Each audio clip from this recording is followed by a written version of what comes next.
కష్టపడి పనిచేసే వాళ్లకు ప్రజల ఆదరణ ఎప్పుడు ఉంటుందన్నారు ఏపీ సీఎం చంద్రబాబు నాయుడు. గుజరాత్లో 30 సంవత్సరాలుగా బీజేపీ ప్రభుత్వం కొనసాగడానికి కారణం సుపరిపాలనే అన్నారు ఆయన. తాను 9 సార్లు అసెంబ్లీకి ఎన్నికయ్యారని 10వ కూడా గెలుస్తానన్నారు చంద్రబాబు. ఎవ్రీ ఇయర్ ప్రజలకు మళ్ళా చెప్తాం, మీరు ఇది చెప్పాం, ఇది మేము చేశాం. ఎక్కడన్నా చేయలేకపోతే ఎందుకు చేయలేం కూడా ఎక్స్ప్లెనేషన్ ఇస్తాం. మళ్ళీ అడుగుతాం మ్యాండేట్. మళ్ళీ నా 5వసారి ముఖ్యమంత్రులు అయ్యి మనం అందరం మళ్ళా తిరిగి వచ్చి విజన్ 5.0 తీసుకొస్తాం. 2047 వరకు ఇప్పుడు మీరు చూస్తే గుజరాత్ లో మీరు చూశారు, 30 ఏళ్లుగా ఒకే పార్టీ ఉంది, బీజేపీనే ఉంది అక్కడ.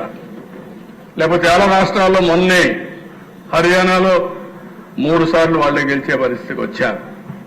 మనం ప్రజల కోసం పనిచేసి ప్రజలను కన్విన్స్ చేసి మన ప్రవర్తన వల్ల మన పనుల వల్ల ప్రజలకు గాని చైతన్యవంతులు చేయగలిగితే, ప్రజల్ని మోటివేట్ చేయగలిగితే, ప్రాపర్ గా చెప్పగలిగితే ఎప్పుడు ఉంటారు. ఇప్పుడు నేను 9వసారి ఎమ్మెల్యే, 10వసారి కూడా అవుతాం.